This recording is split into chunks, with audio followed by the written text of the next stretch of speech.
एक लड़का था। वो बहुत ज़्यादा ओवरथिंकिंग करता था। हर बार सोचता रहता था कि काश मैं ये कर लेता तो मैं मेरे साथ ये अच्छा हो जाता, अगर मैं वो कर लेता तो शायद मैं ये अच्छा कर लेता। वो बहुत ज़्यादा उदास रहने लग गया। उसके एक दोस्त ने उसे सुझाव दिया कि पास की पहाड़ी पे एक चोटी पे एक झोपड़ी में महात्मा जी रहते हैं, जाकर उन महात्मा जी से मिलो और उनसे अपने सवालों का जवाब मांगो। वो लड़का बहुत खुश हो गया और साथ की साथ बिना किसी वक्त को गवाए उस पहाड़ पर चढ़ने लगा। पहाड़ पर चढ़ा, उस चोटी पर पहुंच गया। उसने देखा कि उस झोपड़ी में महात्मा जी तपस्या में लीन हैं। उसने बाहर इंतजार किया।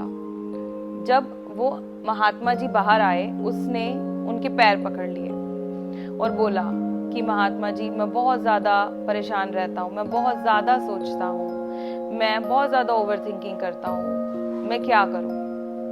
महात्मा जी मुस्कुराए और बोले कि मेरे पास तेरे इस सवाल का जवाब है, लेकिन मेरे शिष्य ने मुझे पास ही के गांव में अपने घर पर बुलाया है और खाना खाने का निमंत्रण दिया है, तो पहले मुझे वहां जाना होगा।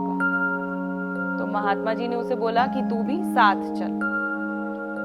महात्मा जी के साथ वो चल पड़ा और महात्मा जी ने उस लड़के को बोला कि ये जो पत्थर है इसे कंधे पर उठा लो। उसने बिना कुछ सोचे उस पत्थर को अपने कंधे पर उठा लिया और चलने लगा। जैसे जैसे वो पहाड़ उतर रहा था, उसने दिमाग लगाना शुरू किया कि अगर महात्मा जी ने मुझे पत्थर उठाने को बोला है तो पक्का कोई रहस्य होगा।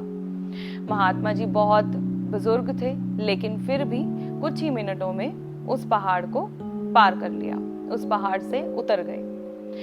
वो लड़का जिसने पत्थर उठा रखा था, उसके लिए जैसे जैसे पहाड़ उतर रहा था, उसके लिए चलना मुश्किल हो गया, क्योंकि उस पत्थर का जो वजन था वो बहुत ज्यादा लगने लग गया।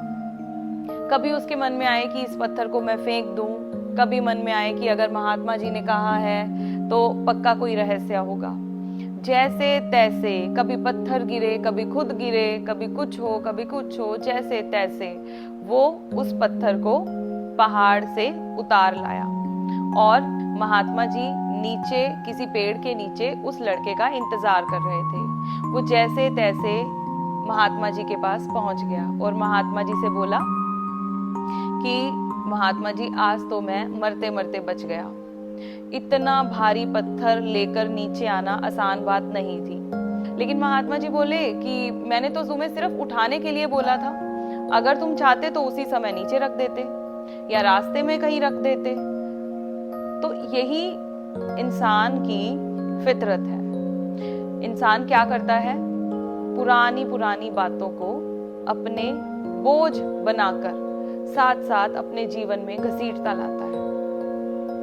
अगर हम उस बोझ को वहीं रख दें और अच्छा सोचें तो हमारी जिंदगी भी खुशियों से भर जाएगी। लेकिन अगर आपने पूरी जिंदगी उस बोझ के साथ ही चलना है तो खुशियां तो क्या, उदासी ही सारी उम्र लेकर दुखी रहोगे।